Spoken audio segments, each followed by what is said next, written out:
My name's Chris. And I'm so tired. This is the Washing Up Podcast.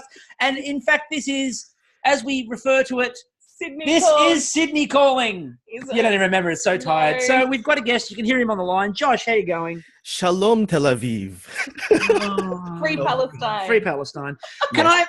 And look, I don't care if you get controversial about here, people who are Jewish. You can both go, yay, you can live in harmony and free Palestine. Technically, if you're anti-Palestine anyway, you're still being anti-Semitic. This is the thing. Exactly. It's like, doesn't work. Semantics don't work. So just quickly off the top of the show, I'm going to say, yay, Hatari, well done. Oh, yeah. Yes. That was so good. And they don't give a fuck. So, I mean, think about it. Midweek, they did say that, you know, who's your sexual fantasy? Theresa May. So, Hatari don't give a shit. No. God, I love them. Anyway, what are your overall thoughts, Josh? Because we've got some. How can I put this? It's a flaming shitstorm. That's the same way I describe Riverdale. So I'm going to use that same terminology for It's the Riverdale of Eurovision. So yeah. I'm going to open with, I think, the most pressing question. If Madonna was a contestant, who goes worse, Germany or Madonna? Madonna, hands down. 100%. She doesn't even get the jury votes. Negative 12 points, please. They only remembered to turn the auto-tune on in the second song. When they realized she was already flat, it was too late to save her. Like, okay, music icon Kate Bush understood that her vocal range had changed since she was like 17 and singing her original tracks. So she reworked them to fit with her current vocal range. One of the most brilliant albums I've ever heard, where she redid her octave and went, I can't do that anymore. Yeah. And changed it. Madonna, no such fuss. She's like, I'm still 17. Like got the blood of a 17-year-old coursing through me. God. Literally. I have him funneled on a daily basis. Is that why she was trying to get Assy to become her next husband? Yeah. She needs young blood, young gay blood. I know. Like that. She's like looking at him going, your skin's awfully tight. Has there ever been a more confused performer on a stage Cuervo. than Cuervo? who is too busy talking about the Western Wall. And by the way, if you're using him for propaganda, tell him to get the propaganda right. Yeah. What I loved, though, is that they've asked him, Cuervo, what's it like working with Madonna? I was waiting for him to say, profitable. Instead, his response was, my mother really liked her music. Oh, my God. Oh, look, I like the fact that Madonna was there, and I like it because it means that, you know, we can forget what poor Germany were. Yeah. Oh. And we can forget, there was a really good question asked on the Wee Blog's YouTube page where they asked the question, which song is worse, Germany or the UK? Oh. The correct answer, by the way, is they're both shit.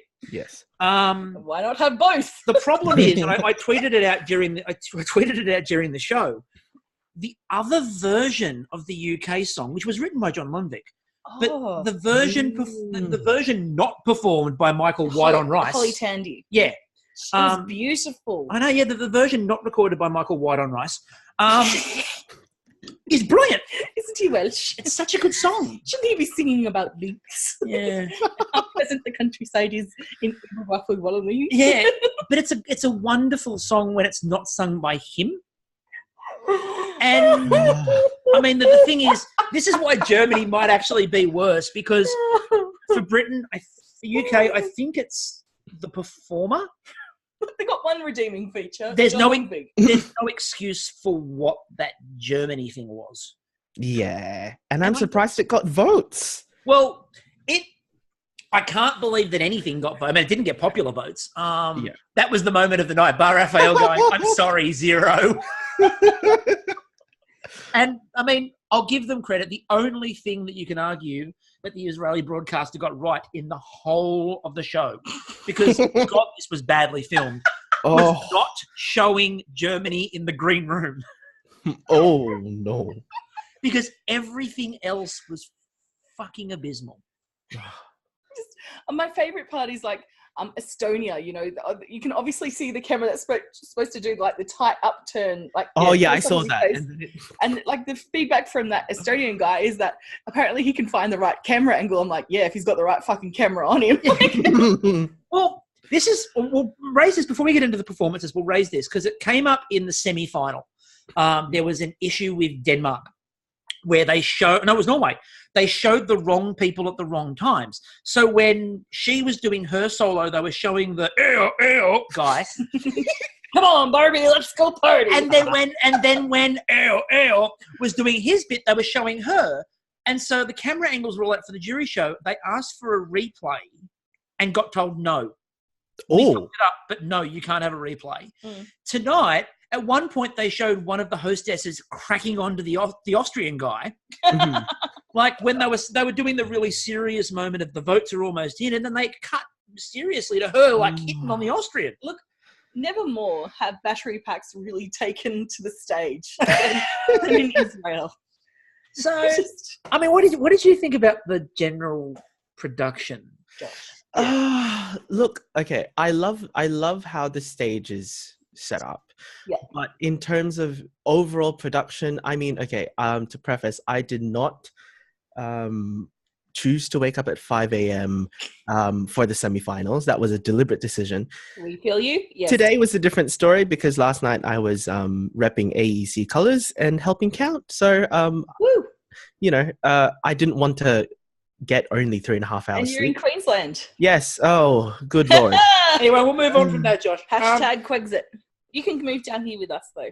We're far enough away from the coastline that when it rises, we'll have beachside beachside views. Yeah. But production-wise, it was touch and go. I think you're being kind. To say the least. I think you're being very, very, very kind there. So, look, on a scale, the hosts, for what they were not as annoying as other posses of 4 hosts. What I found interesting was Bar Raphael was like, clearly she did not want to be on camera unless she could avoid it. But she was getting paid money. She was getting paid a lot of money to be there. Not as much money as Gal Gadot and the tourism dollars, but you know. That is true. But like Bar Raphael was like deliberately off camera whenever she could be deliberately off camera. Mm-hmm. I need to give credit to the Jeff Goldblum. Yeah, guy? Jeff Goldblum / Joshua Molina, who did an amazing job of basically hosting the whole thing by himself. He had a rotational cast of characters around him, but realistically, he seemed to be the only one with information. And everyone else just seemed to buzz in and out around him. Yeah, I think the most awkward exchange, though, was not Jeff Goldblum with Madonna. Oh, wasn't that weird? Who at first looked like she wanted to punch him in the face and then went, oh, that's right, you're a gay, I've got to be nice. But like he grabbed her at one point and then she grabbed him. And then there was a large conversation about his husband not being happy and her going, who cares? And I think she was trying to pull out the middle straw just to suck his collagen out and his blood and his platelets. Just to. What was with the pirate eye patch?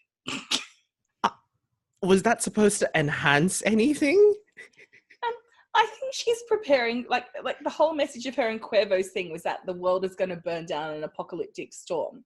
So I think they're preparing. So upbeat. Yeah. So really hammering home that Eurovision message of togetherness and dare to dream. Yeah, dare to dream of an apocalyptic world where we control Thunderdome. Who knew that being a follower of Kabbalah was the requisite to come to Eurovision and perform for the host country? Anyway, let's get into some of the performances because I think we need to go through. She was really channeling the destructive forces of Nick-Zack. And for the Kabbalah, like Tree of Life people out there, you'll get that reference. Indeed. Which is no one listening to this. So we're not gonna run through everybody individual act by individual act. There are some people we need to single out though. Yeah, and there's other podcasts out there that'll do it much better than us. Yeah, because we're literally just going, what the fuck was that? This is like a debrief. Lake Malawi. Let's start with a lovely place in Malawi. Yeah, now let's start with the Wiggles. And first of all, you're going to hear a lot of things and go, oh my God, he's clearly just copying what was on the broadcast. Kristie, how many of these things have we been saying for like weeks? Most of them. Most of them. And then every time we'd say something, it'd pop up on the coverage and Joel would say something. I'm like, stop reading the script. They've bugged us. They've got to have. Feel it. They've got to have. Miff has bugged my boobs. And yet every time I said something, Joel Kristie said it. I'm like, stop it. So we've got no material. That's all being used. Like Malawi, if people want to complain about Australia and being in Eurovision, I don't think Malawi is a member of the EU. Barely a member of Africa. They're only a friend of a friend of a friend, Kristie. Only a friend of a friend of a friend of the EBU. Yeah, and I do think they're kind of like the Harrys had a love child with Madness and then raided the wardrobe of the Wiggles. Now, did you notice, Josh, that they kept on cutting to the audience to get a woman in the crowd to do the "I'm only a friend" line, and nobody could get that right. You've got one job, Phyllis. Oh dear. Oh dear. Look down the barrel of the camera and go, "I'm only a friend," and they never got the semi-final performance. Which I watched. She was worse than that. She only got the word "friend." Like, clearly they've said to them before the performance, when that line comes up, just mouth it. Just mouth it. Mm. And they're going, done, done, done. Ready, go. Friend. What do you mean? I mean, it was nice to see them get to, like, what year do we reckon? 91? 92, that song probably represents. Look, it's the future is Czech Republic. It's fun. It really is. So, move along. So who was your first big memorable moment of the night? Good or bad, Josh? Bad one was probably the Belarus act. Oh God. I did not enjoy that, even in her semi-final. That was just. I was wondering. There were a couple of things I was wondering all the way through, and Remind me about Belarus. I just remember paying them out. Early on it's the young girl. Oh, Brittany. Yeah, Brittany, bitch. Brittany, bitch. Airbrush Brittany. Some people are saying she's Christina. I'm like, oh, no. Yeah, Christina, but more Brittany. No, she's been to the local market and she's had the air stencil to get all the clothing done. And, like, I think she got her extensions from the tip. Just say. I don't know what that was. And it was a really good point that Joel Kristie brought up with all the staging in Eurovision. Mm-hmm. Who would have thought packing cases? Cheap to transport. They put her in the case at the end of the night to send her home. Maybe she couldn't find a backdrop and went around and borrowed all the other people's packing cases just to do something. There were a couple of weird ones for me. Albania was unusual because I couldn't tell if she was traditional or flat. It was very much like it's one of those catchphrases. Like, oh no, that's traditional singing. It just sounded flat to me. I know, and I think she's fucking gorgeous. She's quite intelligent. Like when I saw her with the background talking to Joel, she's very witty and she's fucking hot. And that outfit's awesome. But the song, no. And her singing, like I think I've heard wobble boards with more consistent kind of pitching. So what I want to find out from Josh, and this is what I really want to know. What did you think of Serhat? San Marino. Oh, I didn't want him to end up in the finals. No. Nobody did. He reminded me of the creepy old guy. Man does not need to be here. Thank you very much. Creepy guy at a wedding. He looks like the older creepy gay guy that cruises the bar looking for Oh my God. Who it's obviously their first time at the bar and he's there to kind of like splash some cash and like Madonna, suck the energy out of the young gay people. There were a couple of points, like he was talking about, like there were some weird things where he was like, it was that if you're not used to this, we can take it slow. But he said it in a really gravelly, creepy voice. We can take it slow. Is he talking about anal? I'm assuming. I'm assuming so. Like I can take it slow, and I'll use extra lube. Anyone who, by the way, is wondering if this is PG, you should know us by now. And if you don't, you got your answer. He does look like the kind of guy that would engage in felching. He really does. The other one we need to talk about. Good morning, Josh. Good morning. North Macedonia. Let's unpack that. Oh, let's please, because Days of Our Lives. Oh my God. The music under it sounded like Days of Our Lives. The camera angles looked like Days of Our Lives. What the fuck did the jury see in that? I want to know, did someone lace the water with something?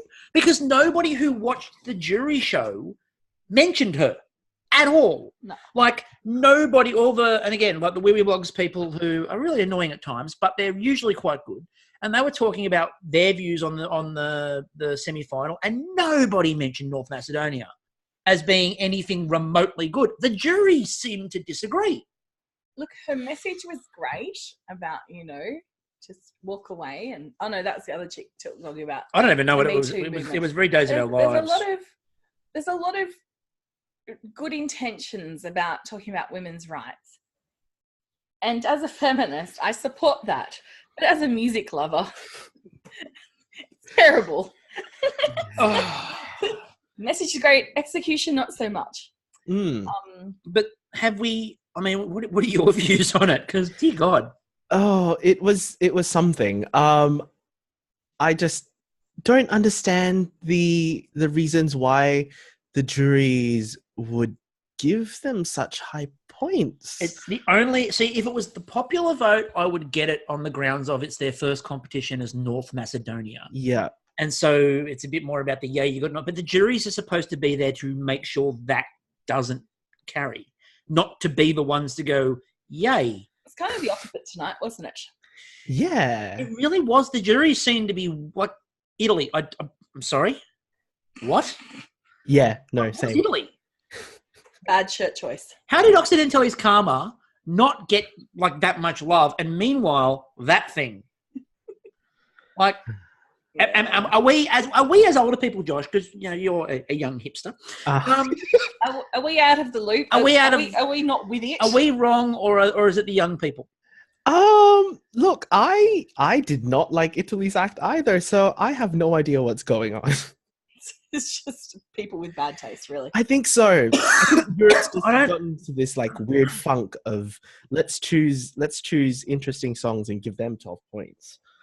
Interesting being the doubtful operative word there. Can I be the unusual person who's just crapped on the idea of young hipsters? Yeah. And can I talk about my weird Eurovision crush song this year? Sure. Which was Slovenia. Oh my God. All right. I need to explain it. I need to explain it. Okay.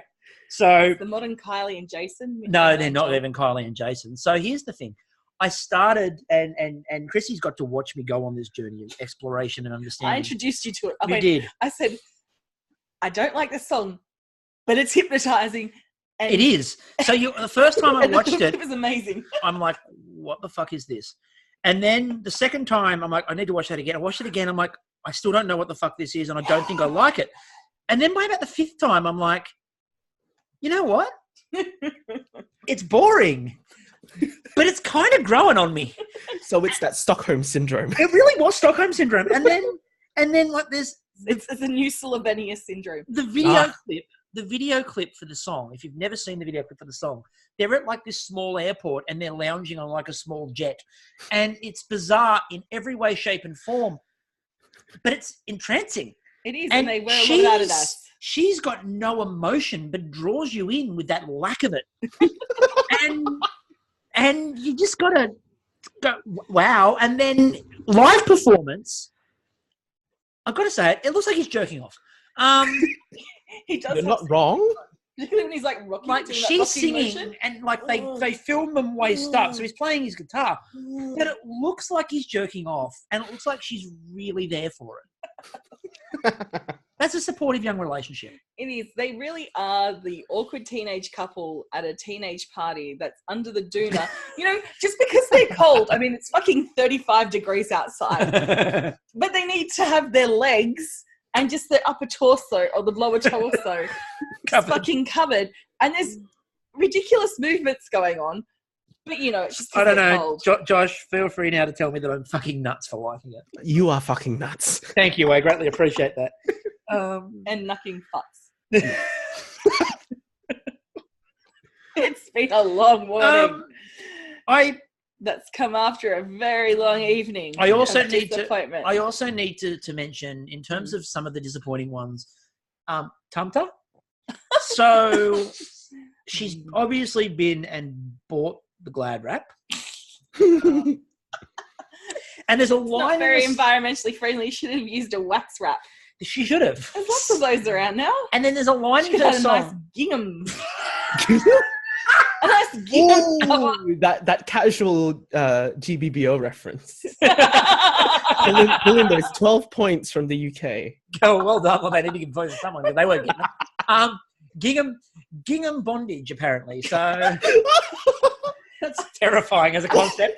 And a bit messy. You've got to watch it out. I'm pretty sure that's what Rochelle Adonis is into. But so there was a line in the song where Tempter's like, I'll make you scream my name. And I'm like, Tempter, that's not sexy. It sounds like you're playing some Eastern European card game. Ace, King, Tempter. Like adult incontinence products. Have you rely on Tempter? Gives you that confidence to go out and laugh. Okay, so what and cough. Now I can ride a bike. So Josh, what songs did you like that apparently Europe hated? Let me pull up my thing. But I really love Tamta. That's Replay was the Fuego this year. It should have. To be honest with you, the best version of Fuego I've ever heard was Mons tonight. But, Oh yes, that's true. That is very so true. much better. I would have voted for that. Look, and Venka did a better cover of Toy, and I would have voted for that. See, again, I know you don't like Toy. We do, so they're all different on that one. I like both. Yeah, I like both. But I liked what's her name? The lady Fuego? Yeah, the Fuego woman, yes. The Fuego woman covering Verda Shevitska. Yeah. That was fun. Thank you. My brain just can't get names out. So that was the problem. The gap where they voted started really positively and just fucking nosedived. Yeah. Like, we brought everyone out that everyone loves, and they went, yay, this is great. Wow, they've finally nailed the mid. Oh, look, Gal Gadot's selling us Israel. Okay, that's not quite good, but okay, you can do that. You're expected. What the fuck's Madonna doing? On the screen, she's fighting for justice. And in real life, she's like oppression for all. It was a bit of the Israeli Defense Force. Anyway. Oh, dear. So which songs did you like that Europe hated? I liked Iceland. I really liked Iceland. Didn't we all? I mean, I looked one look at the music video, even before I saw the same. It's like, yes, I am here for the BDSM. I'm here for Hattery, yes. So let's 100%. see this through the final. And their absurdism in everything that they've appeared in, just like their absurdism. And it was the tweet tonight, the tweet this morning of, Hatari bringing down capitalism 55-cent vote at a time.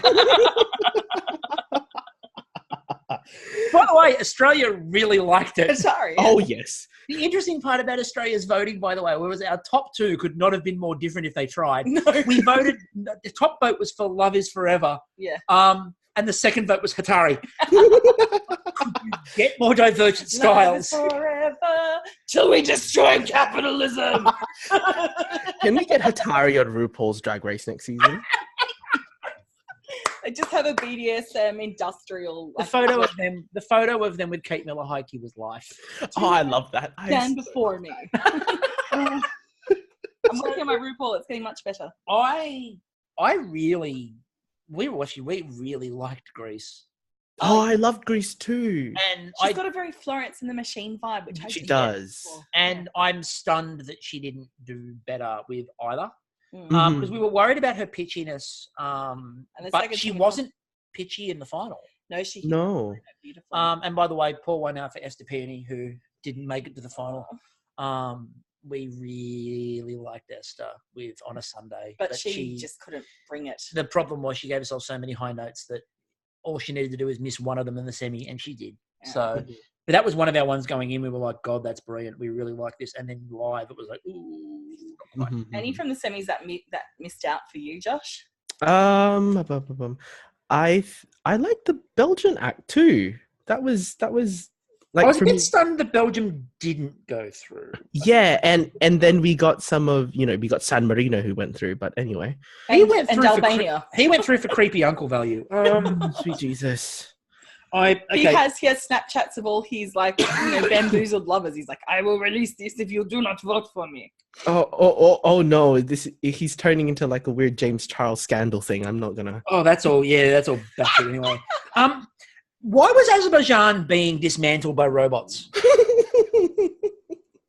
I think he's being turned into one. I think that's the entire point of that song. The tweet of the evening was, who was it from Star Trek that's gone? At the end of the song, he'll be a Toyota. I saw that. That was Marion Sertris from Star Trek. When the song's finished, she's going to be a Toyota. Look, I kind of thought it was the introduction video from Valve for Portal 3. You know, it was the run. I'm also picking up that he might have won the first vote.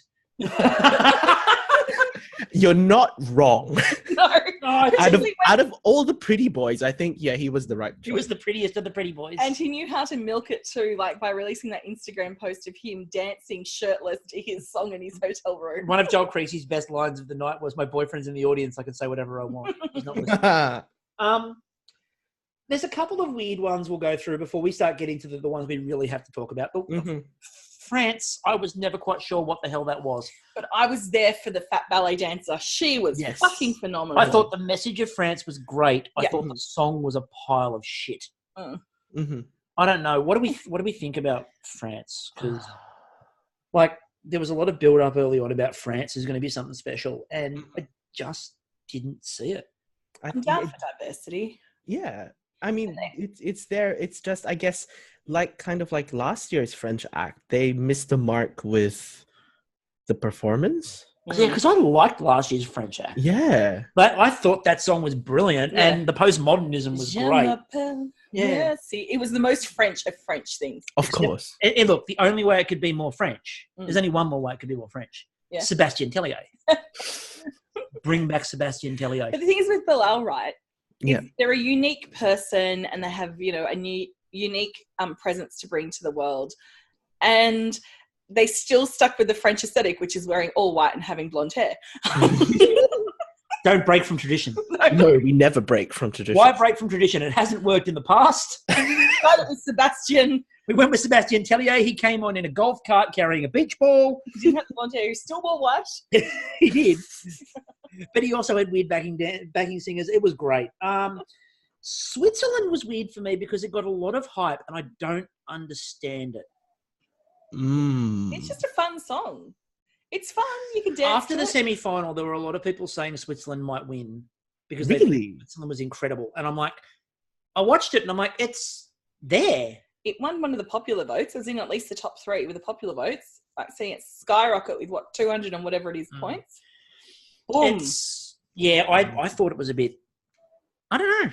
I don't know what it was. Like, it was hyped. It was late 1990s Ricky Martin. Really, it was really living La Vida Loca with a budget Rami Malek. Yeah. Very budget. You'll see him in next year's biopic. Very, very budget. He'll do the biopic of Rami Malek doing Freddie Mercury. So we need to get into a couple of key songs now. So we need to start. Look, we're going to start with Australia. Yeah. Okay. So we've had a long and winding journey with this thing. We very hardcore said no. And it was from the first moment I heard it on Spotify was a no. And then when I saw it at the Australia Decides, I'm like, oh my God, it's a Christmas angel being haunted by a dementor. And then I was bamboozled because her staging was fucking phenomenal. And she brought it. She knows how to sing. But yeah, did as good as my initial thought was. Now, I need to give a shout out to the Retro Cinema Podcast and Gidget Von LaRue, and I need to do that because I lost a bet, which was that Kate Miller-Heidke wouldn't make the final. So go listen to them. They're actually really good. They do Clue. They do bunches of really good 80s movies. It's so much fun. They're a very good podcast, so go and check them out. Yeah, Get paid in full, Gidge. Get paid in full, Gidge. Now, they changed a lot with Australia, and I think that made it better. Yeah, they took out a bit of the opera. Yep. Made it more poppy. And the staging wasn't as bad because in the Australian one, they had one person behind her on a pole and it looked weird. Yep. This time with the 2 people framing her and the graphic, it looked really good. It actually won the award for staging this year. And kudos to Kate Miller-Heidke for singing in tune on a fucking swaying pole. Better than most of the Australian, or the last 2 Australian acts. She was never once pitchy. Yeah. The last 2 Australian acts have been horrendously pitchy. Yeah. And she doing something that nobody can fucking really get away with doing. managed to not be flat or pitchy once and just always hit her notes. And you can't really ask for more than that. And there was the thing with Australia was it was always going to be a divisive song. It was either going to smash it out of the park or get nothing. You're not middling on the song. I don't know. What do you reckon, Josh? I really liked the song from the outset. And I'm glad that the staging really did change between the Australian selection and Eurovision. So, I mean, I can't be mad that we still got into top 10. So, and honestly, it's probably the better act that we've sent in the last few years. So, yeah, absolutely. Look, the last 2 years with Isaiah and Jess were horrible. Yeah. And we said that openly. And like at least this year, the credit you can give the Australian organisers is that they went, right, if we're going to do this, we need to just not have the same writing team writing a song and picking the artist. Yeah. We actually need to open it up. And what I loved about that, it was, seasoned professionals and complete newcomers that got picked to go through, which is fantastic. And Ella Hooper. So who can forget Ella Hooper pretending she was 16 again? It was great. I can definitely forget that. So, look, Kate Milhaki did a very good job, and full credit to her. Now, we need to talk about the Netherlands. I'm really glad that we're going to the Netherlands. As a country, I have no problem with the Netherlands. It's not the destination, it's the journey. I don't like it, and I don't understand it. Josh, help me. Neither do I. I think, where the hell did I put it in terms of predictions? I put it in smack bang in the middle. So is it offensive? I mean, look, it's not offensive. But it's a very tame song. And his vocals aren't that impressive. No, so it reminds me a lot of Sam Smith, and I don't like Sam Smith. It is the Sam Smith Bond theme of Eurovision. Like one of these things is not like the others. Oh, goodness me. I just don't know how, and so many questions that I just can't verbalize right now. But the other interesting point about it was, all the talk beforehand was, this song is the equivalent of jury catnip, and that the jury will love it. The jury didn't love it. No. But the popular vote did. And I thought that they would win. Look, honestly, before this, I thought that they would win the jury vote. Australia would probably come close to winning the popular vote. No. And I thought that Sweden would possibly come through the middle because it's going to be popular with both. And yeah, it didn't kind of work. The juries all went for Sweden and Italy, weirdly. And then people at home just seem to, I think maybe one of the things I don't like about the way Eurovision's gone is the betting market's talking up a favourite. Yeah.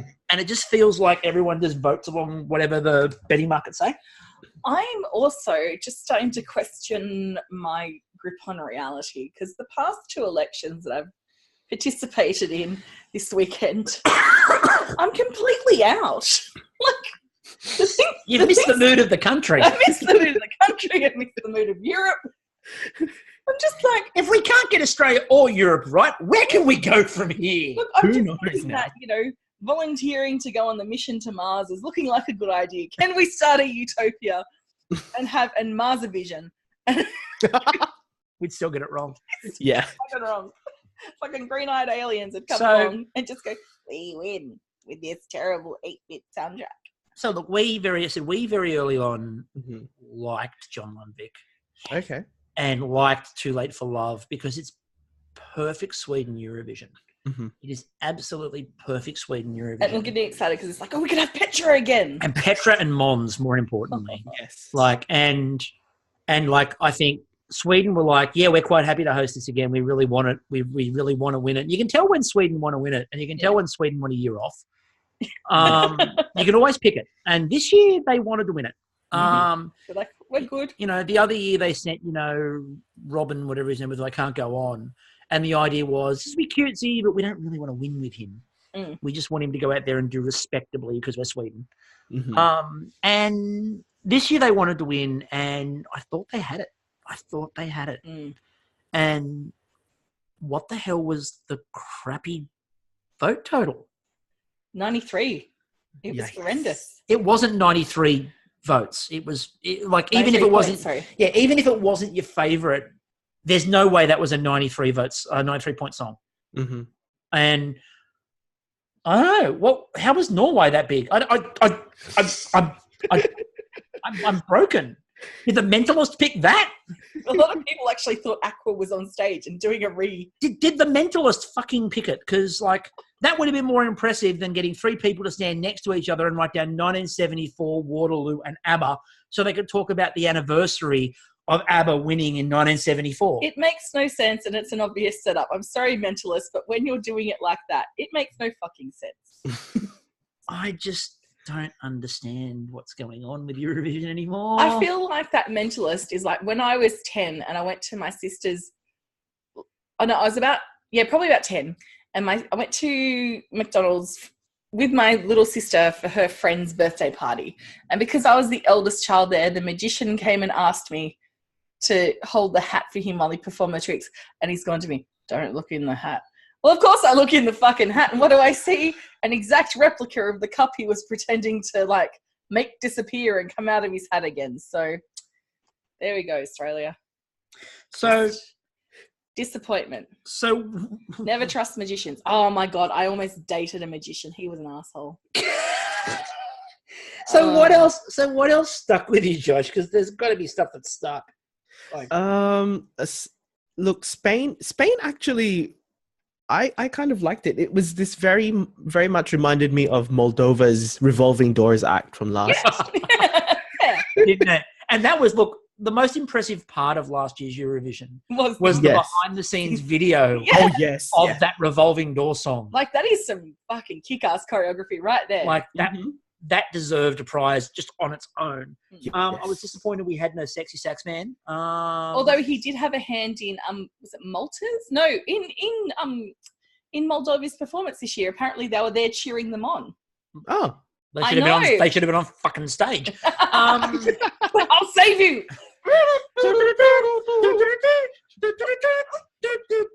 This is seriously. Yeah. That should have been. I mean, the yodeling woman can be back. And if a guy who's a cross between a young Barry Manilow and Richard Clayderman can present the Russian vote, that was weird. That looked like one of those old, a 1980s commercial on Demtel for the best of Clayderman Manilow Volume 7. He needed the candelabra on the piano to turn around and go, "Hi, I'm here playing piano for you." Much like Poland, who I started to pay out and then he gave us 12 points. I'm like, all right, you're fucking good with me. It's creepy Poland guy. He lost 12 points. And can we say in all seriousness, how good was it to see Electric Fields? Yes. And speaking in language too. Yes. That was really good. And kudos to the Australian contingent again, who had Indigenous flag, the Australian flag, and a gay pride flag. Mm-hmm. Massive kudos. Yes. That was really nice to see a bit of representation out there. It was good. It's like a bit of a balm to knowing that Australia overall is a bunch of racist, self-absorbed wankers who are really concerned about a franking credit that they don't fucking go for. Like all the fucking people who voted Liberal that I know so far, I'm like, you have no investments. You have no idea. Fuck. Anyway. This has been building up for a while. So I'm also going to say that I'm very happy that we don't have Israel again as a host. They were piss poor. One, they were piss poor, and two, it's ridiculously problematic. Crazy levels of problematic. And I'm pleased to be out of there because it was a difficult thing. It was a big call for boycott, which I can understand it, but there was no chance the EBU was ever pulling out of that show, so it doesn't really have an impact. EBU doesn't care; they get paid money by the Israeli government. They're going there, so you can't really. Unfortunately, the boycott wouldn't have had much of an impact. No. Because like they would send. It doesn't matter who wins; they're going to send you there unless you go nowhere too broken, can't do it. Every single country is problematic. It doesn't matter where 100%. the fuck you go. Yeah. You go to if Australia won, for example. Look at us, and our fucking human rights. Yeah, we go well. The UK can't work out, by the way, why they were voted on so poorly by Europe. I don't know why. I don't know. Oh, this must be a political vote. This must be a political vote. Well, one, yes. But two, previously when you claimed, for example, when Gemini got nil point, and you claimed that it was about political vote about the Iraq war, no, she was flat. In this case, it's political. It's political, but also that was shit. Yeah. Like, both can be true, Britain. But if I was Europe, I wouldn't fucking trust you either. No. So... But everyone is problematic. Russia. Let's never. Russia, by the way, just to clarify for everyone, we tweeted Spain, I mean, no one can forget the Inquisition. You don't expect Franco. But more importantly, with like Russia was not there to win this year. They had no plans on winning. Sergei Laryov was there because and this has been an open secret, his career is good within Russia and like those countries. Yeah. He wants a broader career, but everyone has pigeonholed him as only being able to do this Eurovision pop thing. So his whole point of going back to Eurovision with this song was to change people's minds on his range as a performer. Legitimately, that is the whole purpose behind him this year. Russia don't want to win because Russia don't want people coming in there and critiquing their laws about homosexuality. So they just wanted a good performance, and he wanted a career boost, and they went, sweet, we'll take you. That's all they were after this year. So Russia was not trying to win. And you could imagine them being really pissed off, almost as pissed off as North Macedonia would have been. I think the endearing image of this Eurovision is just going to be her smile when she realised she hadn't won. She was very relieved that it wasn't going to be a shining example of how to ruin a country's economy in 4 hours or less.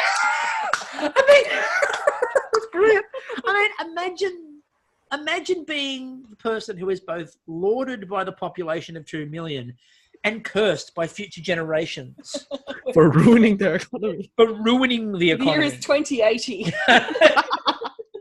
Statues of her have been knocked down and trampled. We were there the day that the black song happened. The moment she sang Days of Our Lives in a green evening in an emerald dress. So this has been a bit cathartic, I think. It's been required, unfortunately. We needed it. Thank you for coming on, Josh. It's been wonderful as always to get to chat to you. Anything you're looking forward to next year, the Netherlands? I don't know. I'm looking forward to them trying to convince everyone that it should be held on April the 20th. Amsterdam 420, all that fun stuff. That should happen. That really should happen. Yeah. It's going to be host Eurovision on 420. Yes. Grand final. I get it. Oh my God. I'm so slow. You're so tired. You're so tired. I really like to think that I'm really hoping that they're sponsored by a local pot brand. And what I also love about this, by the way, with the Netherlands, the one thing that will be fun is they like to bring back past winners. And the last winner for the Netherlands is Teach In with Ding a Dong. So I can't wait for everyone to ding a dong every hour when you pick a flower, even when your lover is gone. Oh my God. Like if you're listening to this podcast and you've never heard Teach In's Ding a Dong, go do it. It's an experience. Now, the other thing, if I remember, because it is Amsterdam, now I'm getting a reference, is will they do an ode to Fault in the Stars? Like, is that they went to Amsterdam there, didn't they? They do. Yeah. The red light district. I'm looking forward to a tour of that. Oh, an ode to window sitting. Yes. This could be great. They could do a Petramerd style, Swedish smorgasbord. Netherlands. Can we get Petra and Mons to be like the ambassadors for Amsterdam next year, please? No, so much better, Josh. So much better. And our Bake Off audience will appreciate this. The last Bake Off person to go to Amsterdam was Noel Fielding. Oh my God, yes, Noel. Noel Fielding for no particular reason in Amsterdam. Please. Do it. Also, I want to set the over-under on Joel Kristie jokes about pot next year. I'm going with 57. Over-under. I'm going over. Yeah. And Take me over. Miff Yeah. enjoys a lot of good brownies. Miff is actually, Miff will make more pot references than Joel Kristie. No, that's true. Baked goods. That will be in their booth.